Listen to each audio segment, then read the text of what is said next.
আসসালামু আলাইকুম বন্ধুরা, কেমন আছেন সবাই? আশা করি ভালো আছেন। চলে আসছি নতুন আর একটা ভিডিও নিয়ে। আসলে আজকের ভিডিওর অ্যানাউন্সমেন্টটা হচ্ছে আমাদের গভর্নমেন্টের জন্য। কিছুক্ষণ আগে আমি একটা দৈনিক ইত্তেফাকের একটা নিউজ দেখলাম অনলাইন পত্রিকায়, যে বিদেশিরা মানে প্রবাসীরা, আমরা প্রবাসীরা যদি 3টির অধিক মোবাইল নিয়ে আসি বা 3টি মোবাইল নিয়ে আসি, সেক্ষেত্রে হচ্ছে আইনানুগ ব্যবস্থা নেবে। কেন ভাই? 2টা বছর পর পর আমরা দেশে যাই।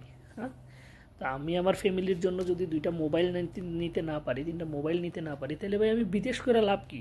এই মাসে মাসে এত টাকা পাঠায় লাভ কি? রেমিটেন্স দেওয়া লাভ কি? আমার টাকায় তো তোমরা চলতেছো, তাই না? আমার টাকায় তোমরা চলতেছো। এই আমাদের মতো প্রবাসীদের রেমিটেন্সের টাকা দিয়ে দেশের উন্নয়ন করতেছো, তাহলে আমাদের জন্য যদি এতটুকু ফেসিলিটি দিতে না পারো, তাহলে ভাই প্রয়োজন নেই তো। আমরাও তাহলে আর টাকা পাঠাবো না দেশে। হ্যাঁ, তোমরা তোমাদের নিয়ে থাকো, তোমরা তোমাদের মতো করে ইনকাম করো, রেমিটেন্স পাবে না।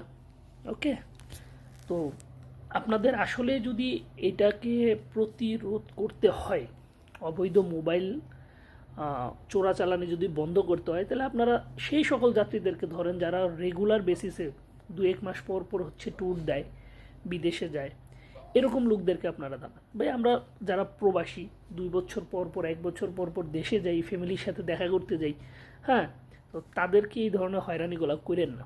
ঠিক আছে, আপনাদেরকে আল্লাহর দোহাই লাগে, এই ধরনের হয়রানি তাদেরকে করেন না। ঠিক আছে, তাইলে আর দেশের উন্নয়ন হওয়া সম্ভব না, বুঝছেন?